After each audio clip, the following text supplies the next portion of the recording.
Railway प्रवासी संघटनेचे एक सदस्य राजेश घणगाव आहेत।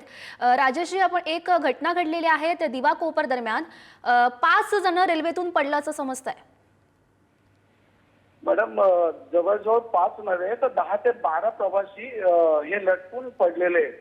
आता तुम्ही जर व्हिडिओमध्ये आणि छायाचित्र जे प्राप्त झाले तुम्हाला त्याच्यामध्ये पाहिलं तर त्यांची अवस्था पाहून एकदम विच्छिन्न होते। रेल्वे प्रशासनाकडे आधी रेल्वे बोर्ड चेअरमन असतील, रेल्वे मंत्री असतील, आमचे डीआरएम असतील, ह्या वरिष्ठ अधिकाऱ्यांना रेल्वे मंत्र्यांना सातत्याने लोकलच्या फेऱ्या वाढवा म्हणून सातत्याने आम्ही रेल्वे प्रवासी संघटनेच्या माध्यमातून विनंती करतोय, परंतु त्यांचं कळ मेल एक्सप्रेस वाढण्यावर आहे। आता जवळजवळ 10 वर्षामध्ये आम्ही सातत्याने पाठपुरावा करतोय, लोकल ट्रेन वाढवा 10 वर्षामध्ये 150 ते 200 विशेष ट्रेन म्हणून परदेशात म्हणजे यूपी असेल, एमपी असेल, दिल्ली असेल ह्या ठिकाणी जाण्यासाठी मेल एक्सप्रेसचा वापर केलेला आहे। त्यामुळे ज्या घटना आहेत ना ह्या सातत्याने घडल्या जातात। आज या मोठ्या प्रमाणात जी अपघात झालाय म्हणून दाखवले जाते, परंतु रोज मुंबई ते कसारा आणि कर्जतच्या दरम्यान 13 ते 14 लोक मृत्युमुखी पडत आहेत।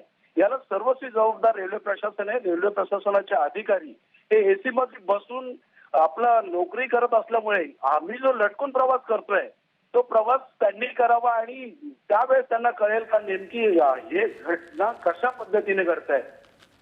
हो, राजेशजी, मात्र काय घडलेलं होतं? कारण तुम्ही आता म्हणतायत की संख्या 5 वरून अजून वाढण्याची भीती तुम्ही व्यक्त केलेली आहे।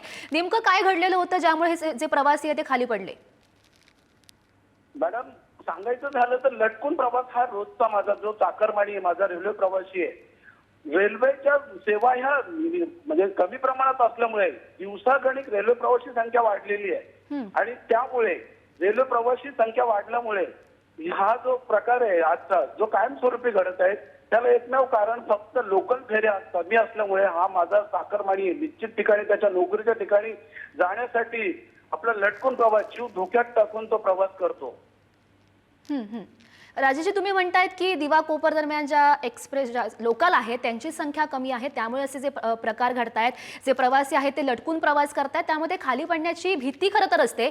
नेमकी काय तुमची मागणी असणार आहे खरं तर सरकारकडे या संदर्भात?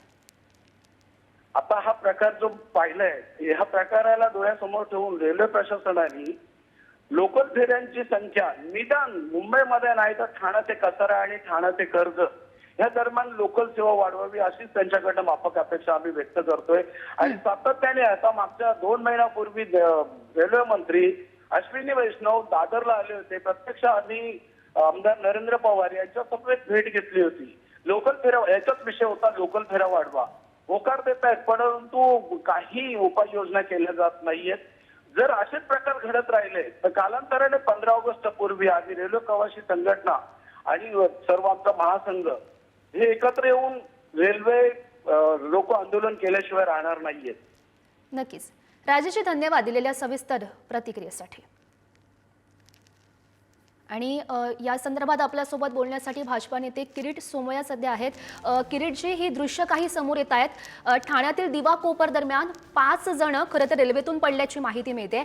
आता नुकतीच माहिती मिळाली की ही जी संख्या आहे ती अजून वाढलेली आहे, 10 ते 11 अशी संख्या सध्या समोर येते आहे। मी पण ही गोष्ट ऐकली आहे, रेल्वेकडे चौकशी केली आहे, तेही पूर्ण माहिती घेत आहे। ही दुर्दैवी बाब, हा परिसरातली जी लोकसंख्या वाढली आहे त्या तुलनेने रेल्वेची क्षमता वाढवण्याच्या दृष्टीने सतत प्रयत्न सुरू आहे। रेल्वेतील प्रकल्पाला गती द्यावी लागणार आणि त्याचबरोबर प्रवासाने थोडी स्वतःच्या सुरक्षेची काळजी घ्यावी लागणार। पूर्ण माहिती मिळाल्यानंतर अधिक बोलता येणार।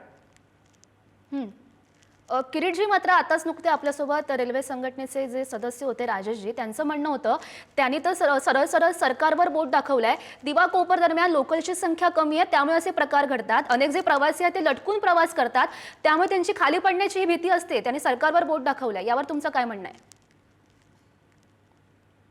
रेल्वेची जी क्षमता त्यापेक्षा दुप्पटून प्रवासी प्रवास करतायत ही वास्तवता गेल्या अनेक वर्ष आपल्या सगळ्यांना माहीत। त्यामुळे देवेंद्र फडणवीस मेट्रोवर पर्यायी वाहतूक प्रकल्प उभं करण्यावर लक्ष दिलं आहे. त्याला आता गती दिली जात आहे. क्षमता निश्चितपणे वाढवावी लागणार आणि त्यासाठी आणखीन गती या सगळ्या प्रकल्पाला मिळावी त्या संबंधी काळजी घेऊ. नक्कीच. किरीटजी, धन्यवाद दिलेल्या सविस्तर माहितीसाठी.